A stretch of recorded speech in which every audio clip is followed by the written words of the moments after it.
Lepo pozdravljeni v podkastu o debelosti. Debelost je splošno znan zdravstveni pojav, a so z njim vseeno povezane številne napačne predstave, ki pogosto napajajo družbeno stigmo.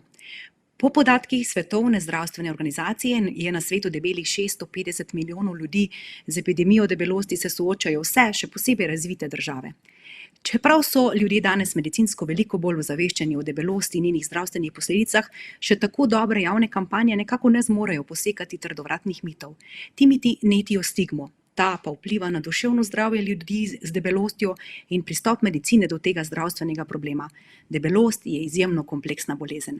Nekaj mitov bova danes razdrli z doktorico Ano Ogrič-Lapajne, specialistko, internistko, diabetologinjo. Lepo pozdravljeni.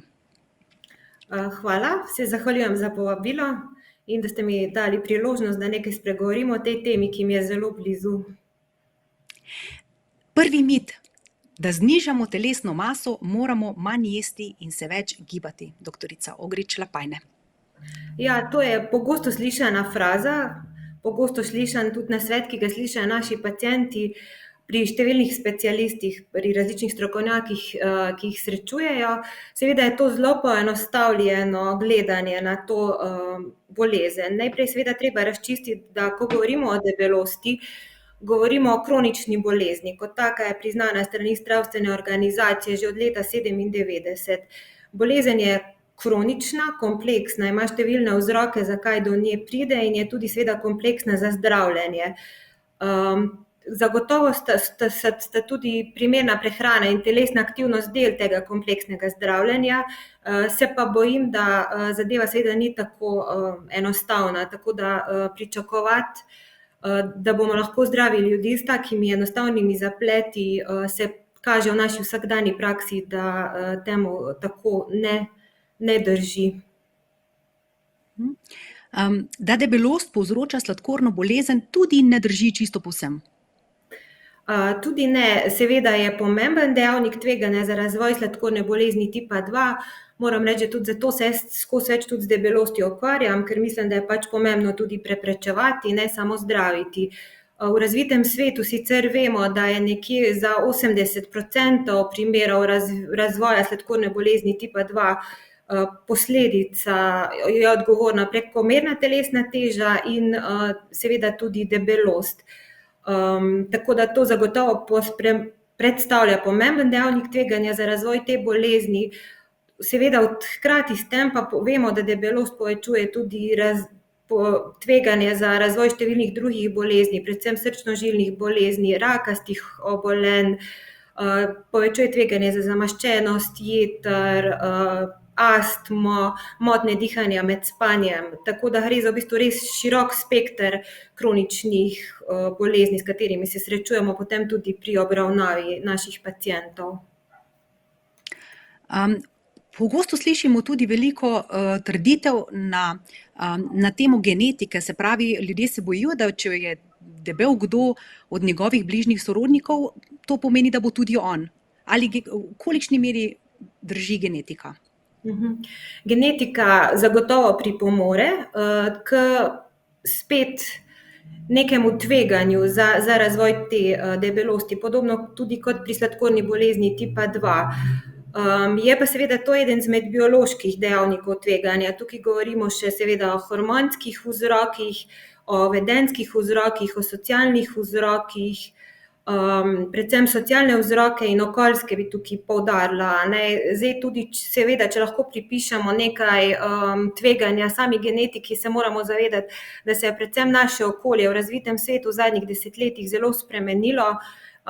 Vse bolj opravljamo sedeče delo in imamo tudi dostop do visokoenergetske prehrane, tako da je zelo tukaj močan ta dejavnik tveganja.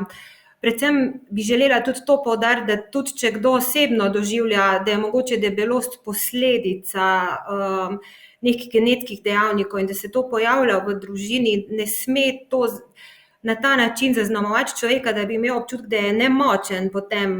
Ravno tako se da pomagati. Se pravi, taki ljudje glih tako lahko dobijo pomoč in se da ravno tako pomagati učinkovito tudi pri zdravljenju debelosti. Zelo redke so pa take bolezni, ki so direktno vezane na neke genetske motnje, ki pripomorejo k razvoju te debelosti ali pa specifične hormonske bolezni, te pa ponavadi razpoznamo in so pa potem vodeni tudi s strani endokrinologov. Večinoma gre pa za kompleksne vzročne povezave, se pravi, predvsem zaradi posledic z strani okolja in razvoja našega napačnega vedenja v tem okolju v zadnjih desetletjih. Je pa zelo zanimivo, kako se naši možgani vključujejo v ves ta proces. Kadar se odločamo med jabolkom in čokolado, je zadaj izjemno kompleksni sistem apetita. Katere veje ga nadzirajo, doktorica Ogrič? Tako, jaz tudi veliko sem se ukvarjala kot internistka z notranjimi organi, seveda moj glavni organ je bila trebušna slinavka, zdaj se pa svojo pozornost vse bolj posvečam možganom. Dejansko možgani nadzorujejo sisteme apetita in tukaj govorimo nekje o 3 vejah. Ena veja je homeostatična veja, ki v bistvu nadzoruje prehrano z tega stališča, da so zadoščene naše osnovne energetske potrebe. Tukaj recimo se sprožijo hormoni, ko imamo prazen želodec, nam dajo signal, da je potrebno zaužiti obrok. Potem imamo eno vejo, ki je čisto vezana na uživanje, se pravi na hedonistične sisteme. To je nam tudi evolucijsko služilo z namenom, da smo uživali pri hrani, da smo bili motivirani za iskanje hrane in ob tem, ko hrano zaužijemo, smo na nek način nagrajeni. Zadnja veja je pa veja, ki jo nadzoruje naš prefrontalni korteks. Tukaj imamo take najpomembnejše stvari, ki nadzoruje naše vedenje. Ena kolegica je zadnjič dala primerjavo, da je tukaj not naša tajnica, ki organizira naše misli in vedenje. Ta prefrontalni korteks pa skrbi predvsem za to, da se mi pametno odločamo. Se pravi, zdaj recimo zvečer, ko velikokrat bi želeli poseči po čokoladi, seveda vemo, da bi bilo bolj pametno mogoče pojesti jabolko oziroma najprej se vprašati, ali smo sploh lačni. Če pa se že moramo za nekaj odločiti, je pa seveda dobro, da zmaga naš ta prefrontalni korteks, ki zavestno ve, da je za nas bolj zdravo, da v tem momentu pojemo jabolko, kljub temu, da bi se pa seveda rajši nagradili s čokolado, ker se bo dejansko ob čokoladi seveda sprostil tudi precej hormonov sreče.